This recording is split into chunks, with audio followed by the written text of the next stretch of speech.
بسم اللہ الرحمن الرحیم۔ عزیز طلباء السلام علیکم ورحمۃ اللہ وبرکاتہ۔ عزیز طلباء، آج آپ کا سبق نمبر 41 جماعت نام اردو کے سبق اردو ادب میں عید الفطر کی ہم کچھ بلند خوانی کر چکے ہیں اور کچھ ہم نے باقی کرنی ہے اور اس کے ساتھ انشاءاللہ خلاصہ بھی ذکر کریں گے۔ تو بچوں، اردو ادب میں عید الفطر تھا کیا؟ میں آپ کو یہ بتا رہا تھا کہ اردو ادب میں عید الفطر کا جو عنوان مصنف نے قائم کیا ہے وہ یہ بتانا چاہتے ہیں کہ یہ جو عید الفطر کا موضوع ہے اردو والوں نے اس کو کس طرح سے ذکر کیا، کتنی جگہ دی اپنے ہاں۔ تو انہوں نے سب سے پہلے بتایا کہ غزل میں اس کا تذکرہ تھا، پھر 1857 کی جنگ آزادی کے بعد جب نظموں نے اردو نے ذرا کروٹ بدلی اور نظموں پہ زیادہ زور آیا تو اس کے عنوان بننے لگے، اور پھر وہ عنوان بڑے وسیع تر ہوتے چلے گئے، اور پھر اس کے بعد انہوں نے کہا کہ نثر میں بھی خاطر خواہ اس کو پذیرائی ملی ہے۔ پھر انہوں نے کہا کہ سر سید احمد خان نے سب سے پہلے اسے شروع کیا، پھر اس کے بعد بتایا اب وہ یہ بتا رہے ہیں کہ اشعار میں یعنی گویا نظموں میں کس طرح سے شعراء نے اسے لکھا ہے۔ تو ہم نے علامہ محمد اقبال کے یہ نظم یہ شعر پڑھے تھے کہ اے ماہ عید بے حجاب ہے تو، حسن خورشید کا جواب ہے تو، اے عید کے چاند تو بے حجاب ہے تو، تیرے تو چھپا نہیں رہا ہوا بلکہ تو عیاں اور واضح ہو گیا ہے۔ اور سورج جو یہ دعویٰ کرتا تھا کہ مجھے سب سے زیادہ لوگ دیکھتے ہیں لہٰذا میں سب سے زیادہ خوبصورت ہوں، اس کا تو نے جواب دے دیا کہ سال میں ایک ہی دفعہ جتنا مجھے دیکھا جا رہا ہے اتنا آپ کو پورا سال نہیں دیکھا جا سکتا، لہٰذا گویا کہہ یہ رہا ہے کہ خوبصورت میں ہوں تو نہیں، تو کمند غزال شادی ہے، لذت افزائے شور طفلی ہے۔ بیٹا کمند کہتے ہیں گرفت کو، غزال ویسے تو ہرن کو کہتے ہیں، اور ہرن کی خوشی کی آواز کی بندھن ہے، تو ہرن کی خوشی کی آواز کی بندھن ہے، یعنی جس طرح ہرن خوشی کی آواز نکالے تو ایک دم سے لوگ اس کی طرف متوجہ ہو جاتے ہیں، اسی طرح تیری طرف بھی لوگ ایک دم سے متوجہ ہو جاتے ہیں۔ لذت افزائے شور طفلی ہے، اور بچے ویسے شور کریں تو وہ تکلیف دہ ہوتا ہے، لیکن جب عید کے چاند کے حوالے سے کرتے ہیں تو وہ مزہ دینے والی چیز ہوتی ہے۔ مجموعی طور پر عید الفطر سے متعلق موضوعات ہماری شاعری کے بنیادی رخ کو ظاہر کرتے ہیں کہ ہماری شاعری نے اس کو کس طرح سے لیا اور کتنی اہمیت دی۔ اول یہ کہ عید کے چاند کو مناظر کے حوالے سے بیان کرنے کا رجحان، دوم یہ کہ عید کو داخلی مسرت اور خارجی حالات سے منسلک کرنے کا رویہ، داخلی مسرت خوشی اور خارجی حالات، اور سوئم یہ کہ حلال عید کو ملی عزائم کی علامت، ہمارے جو من حیث القوم جو ہمارے عزائم ہیں ان کی علامت ہے عید، جو عید اس کو ظاہر کرتی ہے، اس کی ترجمانی کرتی ہے، ملت کے عروج و زوال کی علامت اور تہذیبی اور تمدنی زندگی کے اساس کے طور پر قبول کرنے کا رجحان۔ گویا کہ شعراء نے اس کو مانا کہ یہ جو ہلال عید ہے یہ ہمارے قومی مذہبی عزائم کا عکاس ہے، اور قوموں کے عروج و زوال کی بھی یہ علامت ہے، اور تہذیبی رہن سہن اور تہذیب اور تمدن، تہذیب کہتے ہیں بچوں رہن سہن کے طریقوں کو، اور تمدن بھی اسی کا ہم معنی استعمال ہوتا ہے۔ تو زندگی کے اساس کے بنیاد کے طور پر یہ بنیادی حیثیت رکھتا ہے ہماری زندگی میں۔ حفیظ جلندری کہتے ہیں چاند جب عید کا نظر آیا حال کیا پوچھتے ہو خوشیوں کا، چاند جب عید کا نظر آیا حال کیا پوچھتے ہو خوشیوں کا۔ عید کا چاند جب نظر آتا ہے تو خوشیاں کتنی ہوتی ہیں کیا پوچھ رہے ہو۔ آسمان پر ہوائیاں چھوٹیں، نوبتیں مسجدوں میں بجنے لگیں، شکر سب خاص و عام کرنے لگے اور باہم سلام کرنے لگے۔ آسمان پر ہوائیاں چھوٹنے لگی، آسمان پر آتش بازیاں چلنے لگیں، نوبتیں مسجدوں میں بجنے لگیں، مسجدوں میں اعلانات ہونے لگے، ہر خاص اور عام نے شکر ادا کیا اور ایک دوسرے کو سلام کر کے گلے ملنے لگے۔ اس کے بعد عبد المجید سالک کیا کہتے ہیں، ہلال عید کے گردوں پہ آمد ہے، ہلال عید کی گردوں پہ آمد ہے، جو راحت نظر امت محمد ہے۔ ہلال عید، عید کا چاند، گردوں آسمان، عید کے چاند کے آسمان پر آمد ہے۔ اور یہ عید کا چاند کیسا ہے؟ یہ امت محمدیہ صلی اللہ علیہ وسلم کی نظروں کی راحت ہے۔ ہزار شکر کہ مسلم ہیں شاد آج کے دن، سبھی جہاں میں بامراد، جہاں میں ہیں بامراد آج کے دن۔ وہ کہتے ہیں کہ ہزارہا شکر ہے کہ آج مسلمان خوش نظر آتے ہیں، خوب خوش نظر آتے ہیں، اور سب کے سب لوگ جہاں میں اپنے مقصد کو پورا کیے ہوئے اور پائے ہوئے نظر آتے ہیں۔ مقصد کیا تھا؟ رمضان المبارک کا مہینہ تھا، اس میں بھوک پیاس کو برداشت کیا، اللہ کے حکموں کو پورا کیا، حکم توڑنے سے اپنے آپ کو روکے رکھا، صبر کیا، اور اللہ نے کہا کہ صبر کا بدلہ جنت ہے۔ اور قد افلح من تزکا وذکر اسم ربہ فصلی، اعلان کرتے ہیں عید کے دن اللہ کی ذات عالی کہ آج میرے روزے دار مومن مسلمان فلاح پا گئے، کامیاب ہو گئے، انہوں نے اپنا تزکیہ نفس کر لیا، گویا انہیں جو اللہ نے جنت کا وعدہ کیا تھا وہ انہوں نے پا لیا۔ یہ ہے ان کی مراد، اپنی مراد کو پہنچے ہوئے ہیں۔ طالب الہآبادی کہتے ہیں کہ جو کچھ بھی ہو تو آج اثر اپنا دکھا دے، روٹھے ہوئے مسلم جو ہیں ان سب کو منا دے، آپس میں جو دن رات کا جھگڑا ہے وہ مٹ جائے، اسلام میں جو تفرقہ پیدا ہے وہ مٹ جائے۔ طالب الہآبادی کہتے ہیں کہ چاہے جیسے کیسے بھی معاملات چل رہے ہوں، جو کچھ بھی ہو، تو آج اپنا ذرا اثر دکھا۔ کیسے بھائی؟ جو مسلمان آپس میں روٹھے ہوئے ہیں ان کو منا دے، وہ مان جائے، وہ ایک دوسرے کے ساتھ اپنا رویہ تبدیل کر لیں۔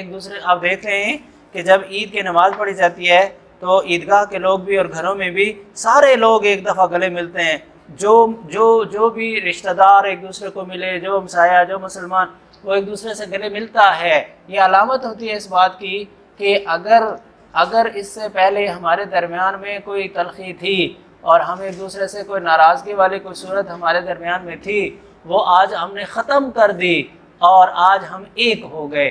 یہ ہے اثر عید کا اور عید کے چاند کا۔ طالب الہآبادی اس کو کہہ رہے ہیں کہ اثر دکھاؤ کہ سارے مسلم مان جائیں، آپس میں جو دن رات کا جھگڑا ہے وہ مٹ جائے، اسلام میں جو تفرقہ پیدا ہے وہ مٹ جائے۔ وہ کہتے ہیں چاہے آپس کے جھگڑے ہوں، ذاتی جھگڑے ہوں یا مذہبی، وہ سارے کے سارے آج تو ختم کر دیں۔ اس رجحان نے تخلیقی سطح پر ایک نئی سمت کی طرف اشارہ کیا ہے، جس سے یہ نتیجہ نکالنا بے موقع نہ ہوگا کہ عید کا تصور مسلمانوں کے ہاں محض تہوار منانے اور اچھل کود کے نہیں ہے، محض تہوار منانے اور اچھل کود کے نہیں ہے۔ یعنی یہ صرف ایک تہوار نہیں ہے جو دوسرے لوگوں کی طرح اس کو منا لیا اور بس، ایسی بات نہیں ہے، بلکہ یہ تو ہمارا خوشی کا رشتہ ہمارے اقدار میں بہت دور تک جاتا ہے، جس سے عید کے بارے میں اردو شعراء کی تخلیقات کو ایک سمت ہی نہیں ملتی، بلکہ ان کا تعلق ہمارے داخلی رویوں کے ساتھ اتنا گہرا ہے کہ ہماری شعری روایات میں یہ عمل صرف یک طرفہ مناظر کشی تک جا کر ختم نہیں ہوتا۔ عید کی شاعری ہماری شعری روایات کا ایک عام اور ناقابل فراموش حصہ ہے۔ بس کہنا یہ چاہتے ہیں کہ شاعری کے نمونے آپ کو دکھائے، اس سے یہ پتہ چلتا ہے کہ عید صرف ہمارا ایک تہوار ہی نہیں ہے، بلکہ یہ تو ہماری ثقافت کا بھی حصہ، تہذیب کا بھی حصہ، مذہب کا بھی حصہ، اور یہ اچھا خاصا ہمارے اندر راسخ ہو چکا ہے۔ تو بچوں یہ تھی آپ اردو نثر کے میلانات، یعنی اردو نثر کس طرف کو جا رہی ہے، کیا کیا سوچ رہی ہے، یہ ان کی تصنیف ہے، اس میں سے لیا گیا ہے۔ اچھا بچوں، اب ہم نے اس کا خلاصہ کرنا ہے۔ اس کا خلاصہ مشکل بھی ہے اور آسان بھی ہو جائے گا انشاءاللہ۔ آسان کس طرح ہوگا کہ ہم نے یہ جو پہلا حصہ ہے نا، اس کا اشعار والے حصے کو چھوڑ کر اس کو سب سے پہلے ہم نے دیکھنا ہے۔ سب سے پہلے یعنی گویا کہ آپ یہ لکھ سکتے ہیں، مصنف اپنے اس سبق میں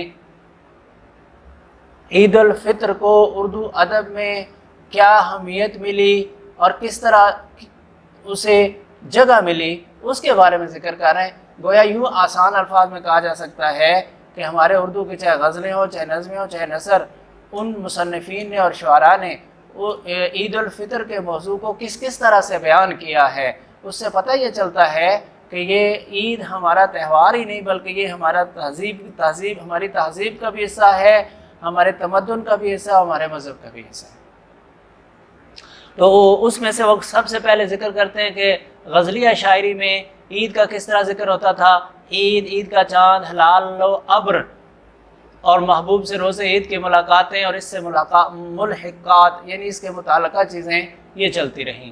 اس کے بعد 1857 کی جنگ آزادی جب ہوئی تو اس کے بعد اردو نے ایک نئی کروٹ لی اور غزلوں سے نظموں کی طرف زیادہ رجحان بنا، تو اس میں بھی خوب اس کا تذکرہ ہوا، جیسا کہ آگے آخر میں آنے والے اشعار جو نقل کیے ہیں مصنف نے ان سے پتہ چلتا ہے۔ اس کے بعد وہ کہتے ہیں کہ اس کے موضوع میں اور بھی زیادہ تبدیلی آنے لگی۔ شعراء اور ادباء نے جب تخلیقی جوہر کے حوالے سے ان افکار کی پیشکش کا سامان فراہم کیا تو یہ موضوع بہت کئی جہتوں میں پھیل گیا، یعنی بہت وسیع ہو گیا موضوع کے اعتبار سے، اور پھر مسلمان فیشن ایبل خاتون کی ڈائری سے لے کر حضور پاک صلی اللہ علیہ وسلم کی عید تک گویا اس کے درمیان میں کتنے موضوعات آ رہے، جیسے مثلا کنواری بیٹی کی عید، سہاگن کی عید، بچوں اور بڑوں کی عید، دوگانی عید، ترکن ماما کی عید، عید اور قرض، عیدی، گھر کی مالکہ کی عید، رمضان اور خیرات، یتیموں کی عید، یہ اتنے سارے موضوعات اس میں پھیل گئے، اتنے سارے موضوعات میں یہ پھیل گیا۔ اور اس کے بعد پھر یہ تو تھی بات کس کی، غزل کی اور نظموں کی۔ اس کے بعد پھر نثر کے حوالے سے انہوں نے جو بات کی تو کہتے ہیں کہ اس کے موضوع ہماری ادبی روایت میں بہت زیادہ پھیل گئیں۔ خواجہ حسن نظامی نے دلی کی، یہ بھی بلکہ نظم ہی کی قسم نوحہ ہے کہ خواجہ حسن نظامی نے دلی کی بربادی کے جو نوحے لکھے ہیں اور ان میں دولت و عزت سے محروم شہزادوں اور شہزادیوں کی قسم پرسی میں عید بسر کرنے کا ذکر بہت عام ہے۔ اس کے بعد بچوں انہوں نے یہ کہا کہ سب سے پہلے سر سید احمد خان نے نثر میں اس عید کے عنوان کو بیان کرنے کی رسم ڈالی، یعنی مسلمانان ہند کی عید کے عنوان سے انہوں نے ایک بہت بڑا مضمون لکھا۔ اس میں انہوں نے مسلمانوں کی معاشرتی زندگی کی خامیوں کو بیان کرنے کے علاوہ ان کی غریبی کے نقشے بھی تفصیل کے ساتھ بیان کیے۔ حسن نظامی کے موضوعات میں عظمت رفتہ کی یاد عید کو علامتی حوالہ عطا کرتی ہے۔ اچھا، پھر حسن نظامی کا ایک عظمت رفتہ کی یاد ایک اور عنوان ذکر کر دیا۔ پھر کہا یتیم شہزادے کی عید، عیدگاہ ماں، غریباں ہوئے تو، دینی جذبے کی شدت اور مذہبی وابستگی کو ظاہر کرتی ہے۔ گویا اب یوں کہہ سکتے ہیں کہ سب سے پہلے غزل والوں نے وہ 3-4 عنوان دیکھ لینا بھائی بچوں، ان کے حوالے سے یعنی 3-4 حوالوں سے اس کو بیان کیا۔ پھر اس کے بعد 1857 کی جنگ آزادی کے بعد جب غزل سے نظم کی طرف رجحان شعراء کا بڑھا تو پھر نظموں کے موضوعات، ان گنت موضوعات کے ساتھ اسے بیان کیا جاتا رہا، جو ہماری تہذیبی، معاشرتی اور مذہبی اور ثقافتی اور تمدنی زندگی کا ایک اہم حصے کے طور پر یہ عنوان سامنے آ گیا۔ اس میں انہوں نے کہا کہ پھر عنوان کے اعتبار سے بھی اس نے اتنی وسعت اختیار کی کہ ایک فیشنیبل خاتون کی ڈائری سے لے کر رسول پاک صلی اللہ علیہ وسلم کی عید تک ہر ایک کو بیان کر دیا۔ اس میں پھر انہوں نے ذکر کیا کہ ایک کنوارے لڑکی کی عید، اور پھر وہ اور عیدیں، پھر یتیم شہزادوں کی عید، غریبوں کی عید، پھر کہا ترکن ماما یعنی نوکرانی کی عید، پھر کہا کہ گھر کی مالکہ کی عید، امیروں کی، غریبوں کی، ان سب کو خوب شر و بست کے ساتھ شعراء نے بیان کیا۔ اس کے بعد پھر کہتے ہیں کہ حسن نظامی نے جو دلی کی بربادی کے نوحے لکھے اس کے اندر بھی انہوں نے کہا کہ وہ شہزادے اور شہزادیاں جو شاہی کرو فر سے ایک دم سے غریب اور مفلس اور مفلوق الحال ہو چکے تھے، ان کی عید کا تذکرہ خوب کیا ہے۔ اس کے بعد پھر کہتے ہیں کہ سر سید احمد خان نے سب سے پہلے مسلمانان ہند کی عید کے نام سے ایک بڑا وسیع مضمون لکھا۔ اس کے بعد پھر وہ کہتے ہیں کہ حسن نظامی نے عظمت رفتہ یہ ایک بہت بڑا مضمون لکھا، اور پھر یتیم شہزادے کی عید ماں، عیدگاہ ماں، غریبان کوئے تو، اس عنوان سے لکھا۔ تو اس طرح سے نثر میں بھی خوب اسے پذیرائی حاصل ہوئی۔ پھر اس کے بعد آپ کہہ سکتے ہیں کہ اس کے بعد وہ نثر پارے بیان کیے جا رہے، وہ اشعار بیان کیے جا رہے ہیں جن میں مختلف شعراء نے مختلف طرح سے اس عنوان کو بیان کیا ہے۔ سب سے پہلے حالی کی نظم بیان کی، پھر اقبال کے اشعار حالی کے اشعار ہیں نظم نے، پھر اقبال کے ہاں ہلال عید کے حوالے سے جو کچھ تھا وہ بیان کیا، تو اس کے بعد پھر حفیظ جالندری کا کلام انہوں نے بتایا، پھر عبد المجید سالک کا بتایا، پھر طالب الہ آبادی کا بتانے کے بعد آخر میں وہ یہ کہہ رہے ہیں کہ عید کی شاعری ہماری شعری روایت کا ایک اہم اور ناقابل فراموش حصہ بن گئی۔ لو بھائی بچوں، یہ اس کا خلاصہ ہے۔ اچھا، اس کے بعد بھائی بیٹا ہم نے جو اس کا جو پیراگراف کی تشریح ہے وہ آپ نے بھائی بچوں ہوم ورک کے طور پر خود کرنی ہے، اور ہم مختصر مشق بھی کر لیتے ہیں کیونکہ یہ ہماری چھٹیوں سے پہلے کی آخری ویڈیو ہے۔ آپ نے ذرا میرا ساتھ دینا ہے بھرپور طریقے سے۔ تو بھائی بچوں آپ دیکھ سکتے ہو کہ در ذیل سوالات کے مختصر جوابات دیجیے۔ عید الفطر کا ہماری تہذیبی اور دینی زندگی سے کیا تعلق ہے؟ عید الفطر کا ہماری دینی اور تہذیبی زندگی سے انتہائی گہرا تعلق ہے۔ یہ صرف ایک تہوار ہی نہیں بلکہ یہ ہماری تہذیبی اور دینی زندگی کا حصہ ہے۔ عید الفطر پر نظموں میں شعراء نے کیا باریکیاں پیدا کیں؟ انہوں نے مختلف اس کے موضوعات کو مختلف جہتوں میں پھیلا دیا، یہاں تک کہ ہر شاعر نے کئی مرتبہ اس کو مختلف انداز سے بیان کرنا شروع کر دیا۔ سوال جیم میں انہوں نے یہ کہا ہے کہ سبق کی روشنی میں اردو شعراء نے عید الفطر کے جن متعدد پہلوؤں پر اظہار خیال کیا ہے ان میں سے کوئی سے 3 پہلو اور ان موضوعات کے نام لکھیں۔ تو بھائی بچوں اس کو وہ شروع میں جو انہوں نے لکھا تھا نا کہ رسول پاک صلی اللہ علیہ وسلم کی ایک فیشنیبل خاتون کی ڈائری سے لے کر رسول پاک صلی اللہ علیہ وسلم کی عید تک لکھا گیا، کنواری بیٹی کی عید، سہاگن کی عید، بچوں اور بڑوں کی عید۔ بس یہ 3 موضوعات، آپ 3 ان میں سے جون سے مرضی 3 لکھ دیں۔ کہتے ہیں کہ سبق کی روشنی میں آپ نے عید الفطر کے جو موضوعات شعراء نے بیان کیے ان میں سے 3 موضوعات کے نام لکھیں، تو ان میں سے 3 جون سے مرضی لکھ دیں۔ اس کے بعد دال ہے کہ عید الفطر کے موقع پر شہزادوں اور شہزادیوں کا ذکر کرتے ہوئے خواجہ حسن نظامی نے کیا نکتہ ظاہر کیا، کیا نکتہ بیان کیا؟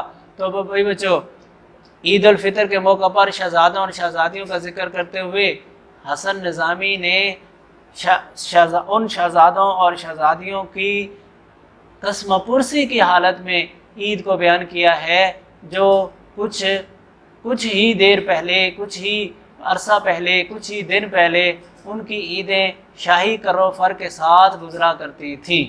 یعنی شہزادے اور شہزادیوں کی عید قسم پرسی کی حالت میں عید منانا، اس نقطے کو انہوں نے خوب ظاہر کیا ہے حسن نظامی نے۔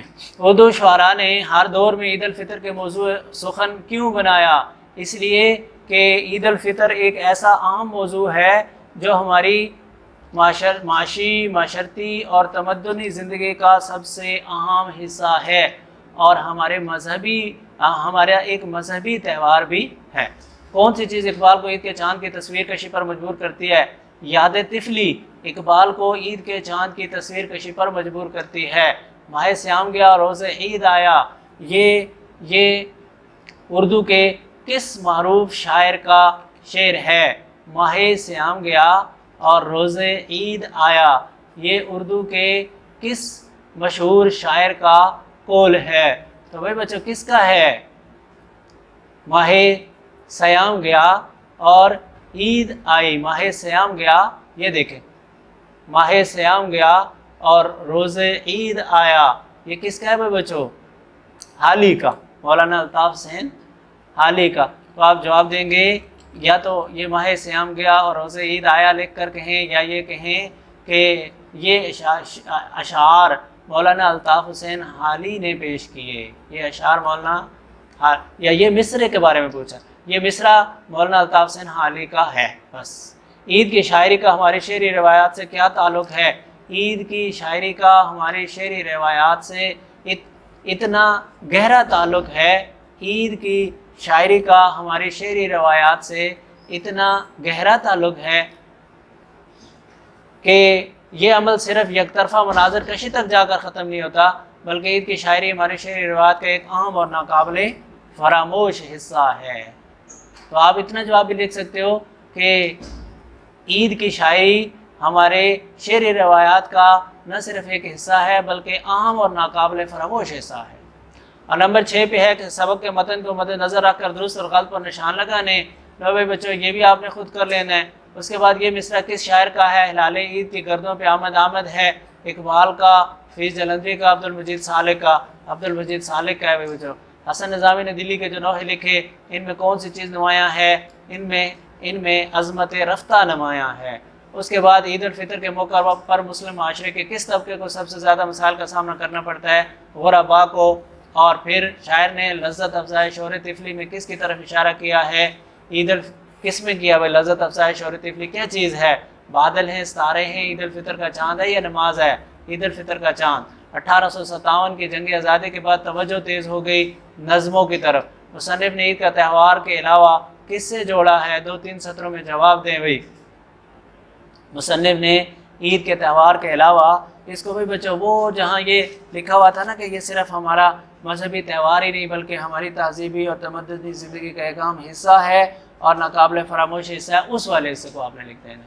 اچھا، اس کے بعد بچوں یہ مضمون ہے، اس کے بعد اس مضمون کے حوالے سے آپ نے دیکھ لینا ہے کہ مضمون کسی مقررہ موضوع پر اپنے خیالات، جذبات اور احساسات یا تاثرات کا نثری یا تحریری اظہار مضمون کہلاتا ہے۔ اس میں موضوع کی کوئی قید نہیں، کوئی بھی موضوع دیا جا سکتا ہے، اس لیے ہر قسم کے موضوعات پر بے شمار مضامین لکھے جاتے ہیں۔ مضمون نویسی میں پہلے موضوع کا تعارف کرایا جاتا ہے، پھر دلائل اور بحث کی جاتی ہے، اور پھر علمی پیرائے میں تحریر کی جاتی ہیں، اور آخر میں مختصرا نتیجہ پیش کر دیا جاتا ہے۔ توازن، تناسب اور نظم و ضبط اس کے اہم تقاضے ہیں۔ تو بھائی بچوں، آج ہم نے کام ذرا کچھ زیادہ کر لیا ہے۔ ایک تو آپ نے اس سبق کے پیراگراف کی تشریح وہ خود کرنی ہے، دوسری بات یہ کہ آپ نے اس کا خلاصہ بھی دہرانا ہے، اور تیسری بات یہ کہ مشقی سوالات تو خیر کوئی مسئلہ نہیں ہوتا، اس لیے کہ وہ آپ کے سبق ہی کی دہرائی ہوتے ہیں، تو تھوڑی سی ہمت کر کے بچوں اس کو آپ نے تیار کر لینا ہے۔ اللہ آپ کا حامی و ناصر ہو۔ والسلام علیکم ورحمۃ اللہ وبرکاتہ۔